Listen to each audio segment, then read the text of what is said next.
Blackmail করেন, কখনো কখনো রেপ করেন, কখনো কখনো পর্নোগ্রাফির কাজ করেন। এই টাইপের বিহেভিয়ার আসামি পাই না। এটা আমার জন্য একটা ডিফারেন্ট কেস। আমার টিমের লোকজন রিক্সা পর্যন্ত চালাইছে ওকে ধরার জন্য। আমরা আসামি ধরেছিলাম একটা অভিযোগের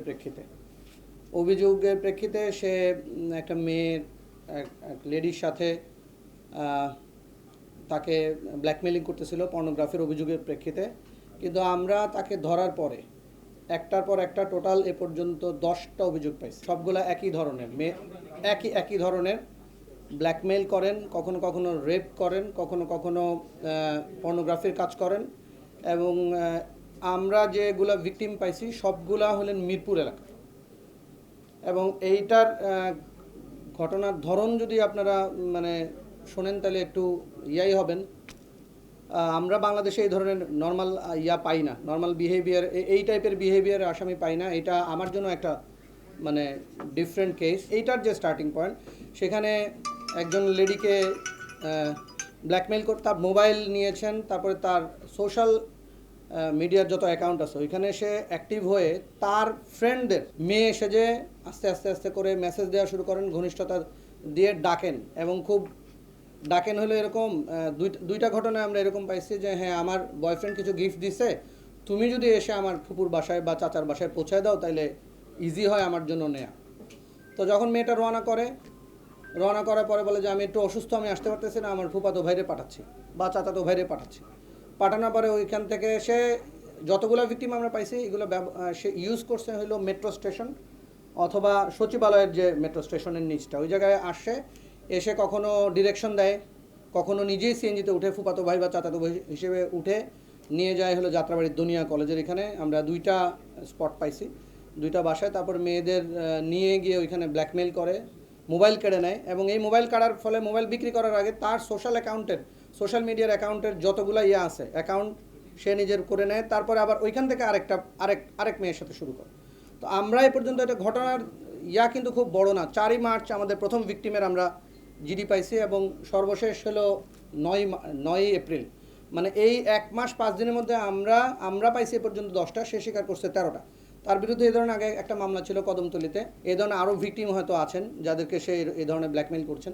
সবাই সামাজিকতার খাতিরে, সামাজিক সম্মানের খাতিরে হয়তো অনেক কথা বলছেন না, অনেক করতেছেন না। কিন্তু আমরা আশঙ্কা করতেছি, আমরা যেটা হেডলাইন করছি ঘটনা এরকম।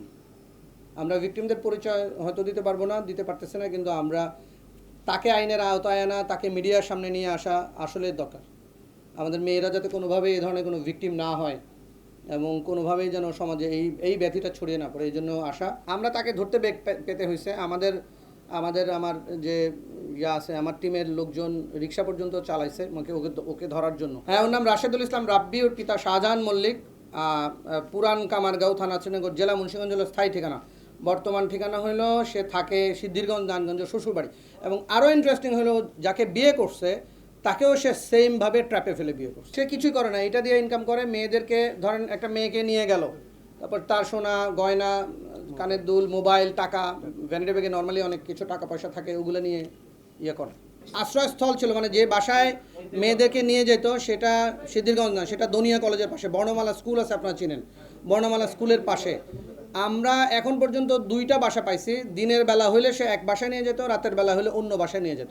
ধরেন আপনার মোবাইলটা নিয়ে আপনার মোবাইল ব্যবহার করে সেকেন্ড ভিকটিমকে ধরবে।